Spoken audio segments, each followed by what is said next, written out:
This is Audible. Audible Inc. presents Breaking the Spell, Religion as a Natural Phenomenon. Written by Daniel C. Dennett, narrated by Dennis Holland. Part 1. Opening Pandora's Box. Chapter 1. Breaking which spell? 1. What's going on? And he spake many things unto them in parables, saying, Behold, a sower went forth to sow. And when he sowed, some seeds fell by the wayside, and the fowls came and devoured them up. Matthew chapter 13, verses 3 and 4. If survival... Kyle, hi, this is Ron Getro in vehicle...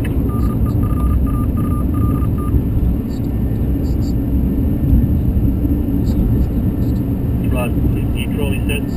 Yes. Okay, did you already check in before? Yeah, I checked in with some lady earlier this morning. I called from my office right as I was leaving. Okay, thanks. Okay, parked down at 1223. How's the highway? Once you got over the pass, it's pretty nice. You know, it's just snowing in Valdez and up into Thompson Pass, but once you get past the pass, it's nice. Oh, okay. Well, thanks for the info. Have a nice trip. See you. 10747 clear.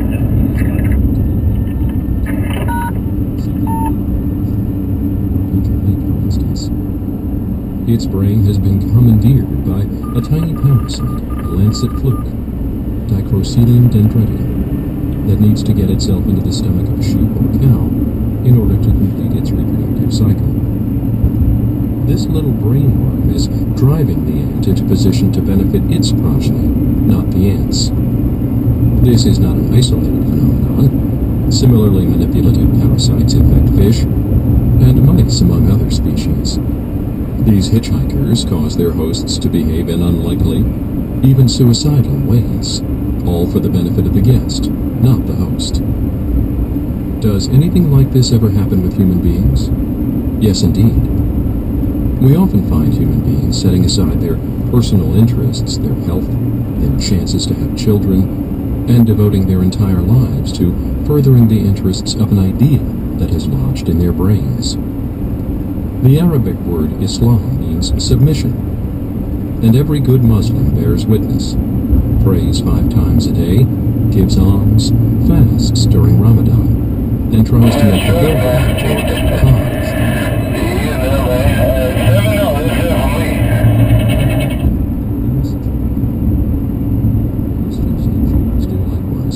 Devoting their lives to spreading the word, making huge sacrifices, suffering bravely, risking their lives for an idea. So do Sikhs and Hindus and Buddhists. And don't forget the many thousands of secular humanists who have given their lives for democracy, or justice, or just plain truth. There are many ideas to die for. Our ability to devote our lives to something we deem more important than our own personal welfare, or our own biological imperative to have offspring, is one of the things that set us aside from the rest of the animal world. A mother bear will bravely defend a food patch, and ferociously protect her cub, or even her empty den. But probably more people have died in the valiant attempt to protect sacred places and texts than in the attempt to protect food stores or their own children and homes. Like other animals, we have built-in desires to reproduce and to do pretty much whatever it takes to achieve this goal. But we also have creeds, and the ability to transcend our genetic imperatives. This fact does make us different, but it is itself a biological fact, visible to natural science and something that requires an explanation from natural science. How did just one species, Homo sapiens, come to have these extraordinary perspectives on their own lives? Hardly anybody would say that the most important thing in life is having more grandchildren than one's rivals do. But this is the default summum bonum of every wild animal. They don't know anything. They can't. They're just animals. There is one interesting exception, it seems, the dog. Can't man's best friend exhibit devotion that rivals that of a human friend? Won't a dog even die if need be to protect its master? Yes. And it is no coincidence that this admirable trait is found in a domesticated species. The dogs of today are the offspring of the dogs our ancestors most loved and admired in the past. Without even trying to breed for loyalty, they managed to do so, bringing out the best, by their lights, by our lights, in our companion animals. Did we unconsciously model this devotion to a master on our own devotion to God? Were we shaping dogs in our own image? Perhaps, but then where did we get our devotion to God? The comparison with which I began, between a parasitic worm invading an ant's brain and an idea invading a human brain, probably seems both far-fetched and outrageous. Unlike worms, ideas aren't alive, and don't invade brains. They are created by minds. True on both counts, but these are not as telling objections as they first appear. Ideas aren't alive. They can't see where they're going and have no limbs with which to steer a host brain even if they could see. True, but a lancet fluke isn't exactly a rocket scientist either. It's no more intelligent than a carrot, really. It doesn't even have a brain. What it has is just the good fortune of being endowed with features that affect ant brains in this useful way whenever it comes in contact with them. These features are like the eye spots on butterfly wings that sometimes fool predatory birds into thinking some big animal is looking at them. The birds are scared away and the butterflies are the beneficiaries, but are none the wiser for it. An inert idea, if it were designed just right, might have a beneficial effect on the brain without having to know it was doing so. And if it did, it might prosper because it had that design. The comparison of the Word of God to a lancet fluke is unsettling, but the idea of comparing an idea to a living thing is not new. I have a page of music written on parchment in the mid-16th century, which I found half a century ago in a Paris bookstall. The text, in Latin, recounts the moral of the parable of the sower, Matthew 13. Semen est verbum Dei, sator autem Christus. The Word of God is a seed, and the sower of the seed is Christ. These seeds take root in individual human beings, it seems, and get those human beings to spread them far and wide. And in return, the human hosts get eternal life. Eum qui audit manebit in aeternum. How are ideas created by minds? It might be by miraculous inspiration, or it might be by more natural means, as ideas are spread from mind to mind, surviving translation between different languages, hitchhiking on songs and icons and statues and rituals, coming together in unlikely combinations in particular people's heads, where they give rise to yet further new creations, bearing family resemblances to the ideas that inspired them, but adding new features, new powers as they go. And perhaps some of the wild ideas that first invaded our minds have yielded offspring that have been domesticated and tamed, as we have attempted to become their masters, or at least their stewards, their shepherds. What are the ancestors of the domesticated ideas that spread today? Where did they originate and why? And once our ancestors took on the goal of spreading these ideas, not just harboring them, but cherishing them, how did this belief in belief transform the ideas being spread? The great ideas of religion have been holding us human beings enthralled for thousands of years, longer than recorded history, but still just a brief moment in biological time. If we want to understand the nature of religion today as a natural phenomenon, we have to look not just at what it is today, but at what it used to be. An account of the origins of religion in the next 7 chapters will provide us with a new perspective from which to look. In the last 3 chapters, at what religion is today, why it means so much to so many people, and what they might be right and wrong about in their self-understanding as religious people. Then we can see better where religion might be heading in the near future, our future on this planet. I can think of no more important topic to investigate. 2. A working definition of religion. Philosophers stretch the meaning of words until they retain scarcely anything of their original sense. By calling God some vague abstraction which they have created for themselves, they pose as deists, as believers before the world.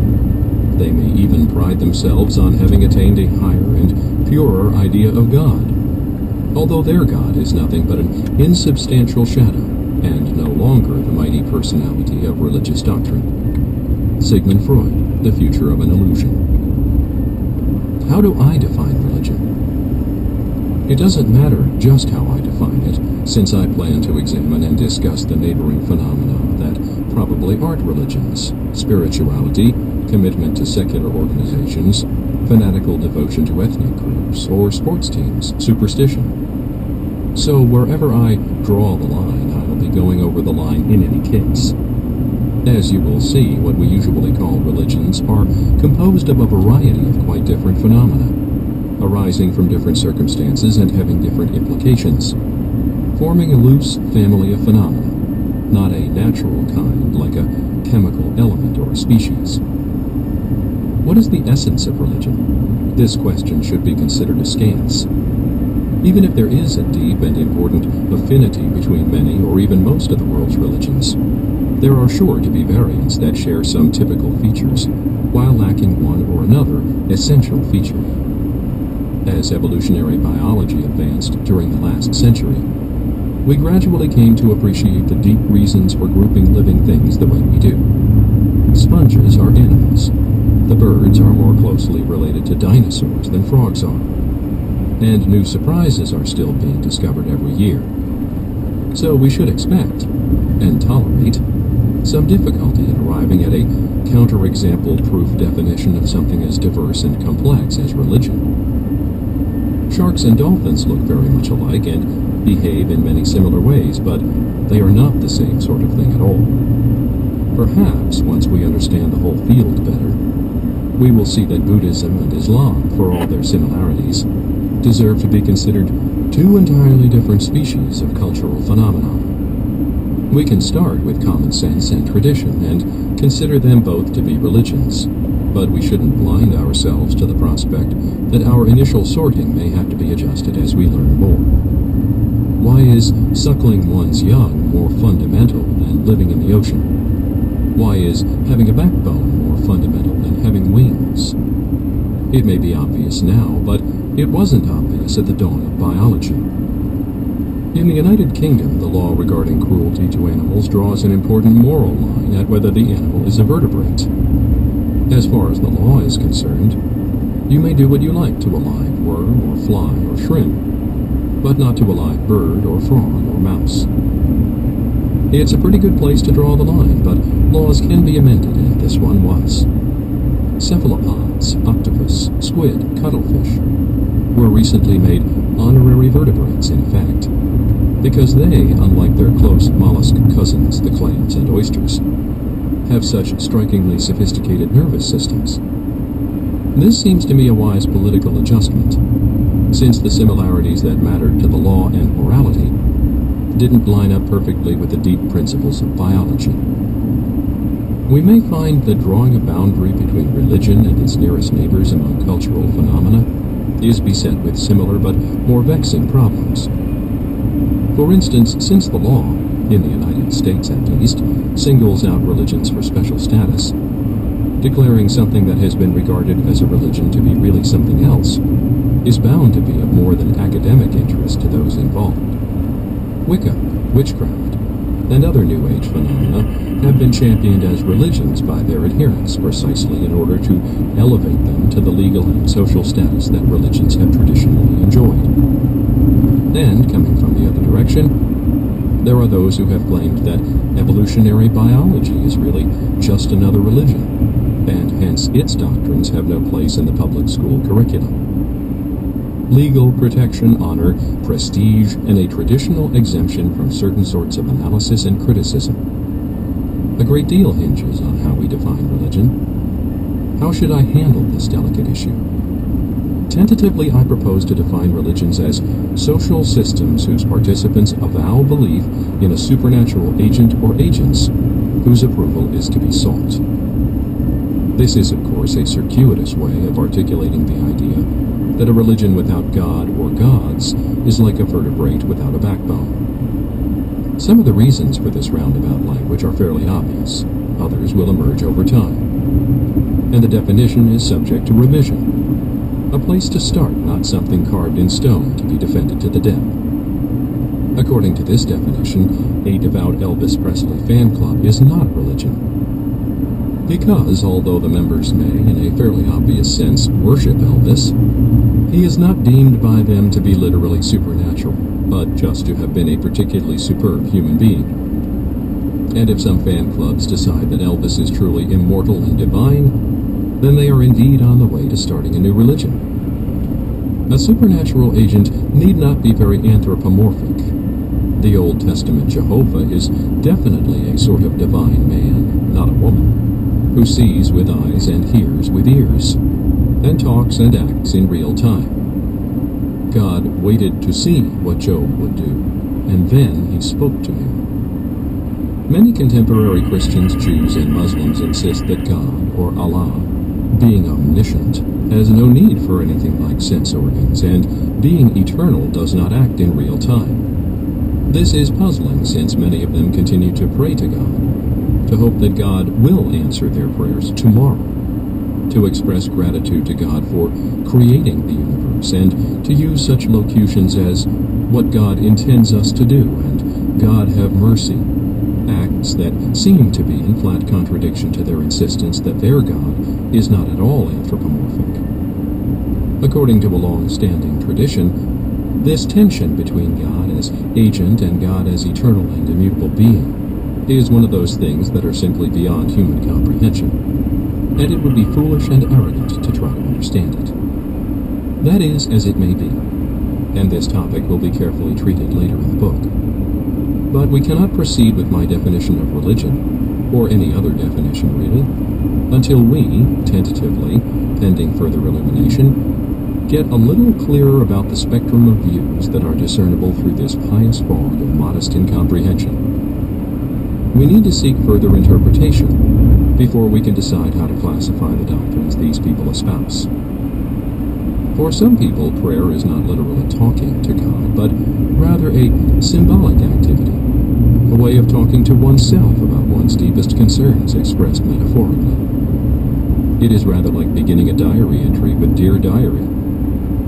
If what they call God is really not an agent in their eyes, a being that can answer prayers, approve and disapprove, receive sacrifices, and mete out punishment or forgiveness, then, although they may call this being God and stand in awe of it, not him, their creed, whatever it is not really a religion according to my definition. It is perhaps a wonderful, or terrible, surrogate for religion, or a former religion, an offspring of a genuine religion that bears many family resemblances to religion, but it is another species altogether. In order to get clear about what religions are, we will have to allow that some religions may have turned into things that aren't religions anymore.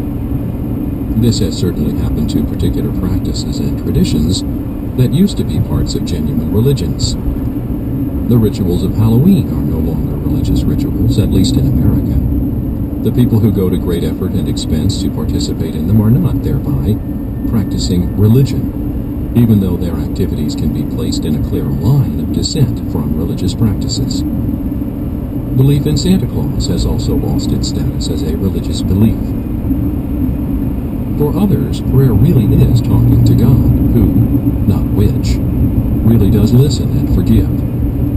Their creed is a religion, according to my definition, provided that they are part of a larger social system or community, not a congregation of one. In this regard, my definition is profoundly at odds with that of William James, who defined religion as the feelings, acts, and experiences of individual men in their solitude, so far as they apprehend themselves to stand in relation to whatever they may consider the divine. 1902, page 31. He would have no difficulty identifying the lone believer as a person with a religion. He himself was apparently such a one. This concentration on individual private religious experience was a tactical choice for James. He thought that the creeds, rituals, trappings, and political hierarchies of organized religion were a distraction from the root phenomenon, and his tactical path bore wonderful fruit. But he could hardly deny that those social and cultural factors hugely affect the content and structure of the individual's experience. Today, there are reasons for trading in James's psychological microscope for a wide-angle biological and social telescope, looking at the factors over large expanses of both space and time that shape the experiences and actions of individual religious people. But just as James could hardly deny the social and cultural factors, I could hardly deny the existence of individuals who very sincerely and devoutly take themselves to be the lone communicants of what we might call private religions. Typically, these people have had considerable experience with one or more world religions and have chosen not to be joiners. Not wanting to ignore them, but needing to distinguish them from the much more typical religious people who identify themselves with a particular creed or church that has many other members, I shall call them spiritual people, but not religious. They are, if you like, honorary vertebrates. There are many other variants to be considered in due course. For instance, people who pray and believe in the efficacy of prayer, but don't believe that this efficacy is channeled through an agent God who literally hears the prayer. I want to postpone consideration of all these issues until we have a clearer sense of where these doctrines sprang from. The core phenomenon of religion I am proposing invokes gods who are effective agents in real time, and who play a central role in the way the participants think about what they ought to do. I use the evasive word invokes here because, as we shall see in a later chapter, the standard word belief tends to distort and camouflage some of the most interesting features of religion. To put it provocatively, religious belief isn't always belief. And why is the approval of the supernatural agent or agents to be sought? That clause is included to distinguish religion from black magic of various sorts. There are people, very few actually, although juicy urban legends about satanic cults would have us think otherwise, who take themselves to be able to command demons with whom they form some sort of unholy alliance. These barely existent social systems are on the boundary with religion. But I think it is appropriate to leave them out, since our intuitions recoil at the idea that people who engage in this kind of tripe deserve the special status of the devout. What apparently grounds the widespread respect in which religions of all kinds are held is the sense that those who are religious are well-intentioned, trying to lead morally good lives, earnest in their desire not to do evil, and to make amends for their transgressions.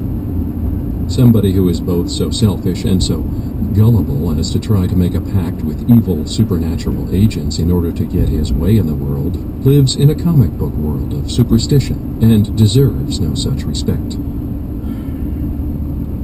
3. To break or not to break. Science is like a blabbermouth who ruins a movie by telling you how it ends. Ned Flanders, fictional character on The Simpsons. You're at a concert, awestruck and breathless, listening to your favorite musicians on their farewell tour, and the sweet music is lifting you, carrying you away to another place. And then somebody's cell phone starts ringing, breaking the spell. Hateful, vile, inexcusable. This inconsiderate jerk has ruined the concert for you, stolen a precious moment that can never be recovered. How evil it is to break somebody's spell. I don't want to be that person with the cell phone, and I am well aware that I will seem to many people to be courting just that fate by embarking on this book. The problem is that there are good spells, and then there are bad spells. If only some timely phone call could have interrupted the proceedings at Jonestown in Guyana in 1978, when the lunatic Jim Jones was ordering his hundreds of spellbound followers to commit suicide. If only we could have broken the spell that enticed the Japanese cult Aum Shinrikyo to release sarin gas in a Tokyo subway, killing a dozen people and injuring thousands more.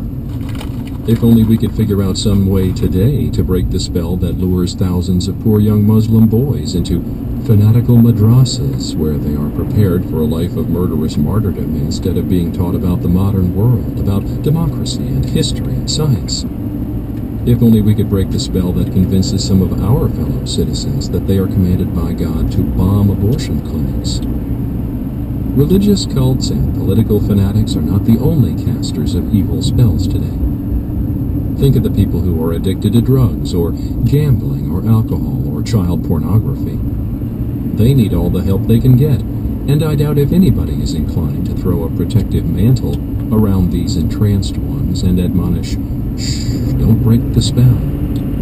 And it may be that the best way to break these bad spells is to introduce the spellbound to a good spell, a God spell, a gospel. It may be, and it may not. We should try to find out. Perhaps while we're at it, we should inquire whether the world would be a better place if we could snap our fingers and cure the workaholics too. But now I'm entering controversial waters. Many workaholics would claim that theirs is a benign addiction, useful to society and to their loved ones, and besides, they would insist, it is their right in a free society to follow their hearts wherever they lead, so long as no harm comes to anyone else. The principle is unassailable.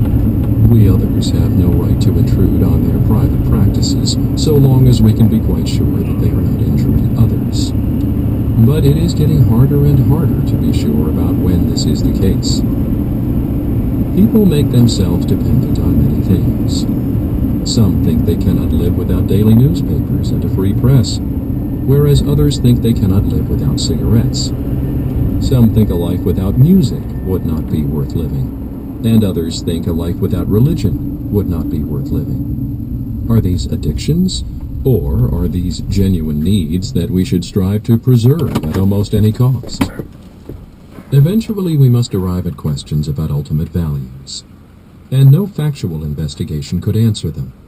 Instead, we can do no better than to sit down and reason together. A political process of mutual persuasion and education that we can try to conduct in good faith. But in order to do that, we have to know what we are choosing between. And we need to have a clear account of the reasons that can be offered for and against the different visions of the participants. Those who refuse to participate, because they already know the answers in their hearts, are, from the point of view of the rest of us, part of the problem. Instead of being participants in our democratic effort to find agreement among our fellow human beings, they place themselves in the inventory of obstacles to be dealt with, one way or another. As with El Nino and global warming, there is no point in trying to argue with them, but every reason to study them assiduously, whether they like it or not. They may change their minds and rejoin our political congregation, and assist us in the exploration of the grounds for their attitudes and practices. But whether or not they do, it behooves the rest of us to learn everything we can about them, for they put at risk what we hold dear. It is high time that we subject religion as a global phenomenon to the most intensive multidisciplinary research we can muster, calling on the best minds on the planet. Why? Because religion is too important for us to remain ignorant about. It affects not just our social, political, and economic conflicts, but the very meanings we find in our lives. For many people, probably a majority of the people on Earth, nothing matters more than religion.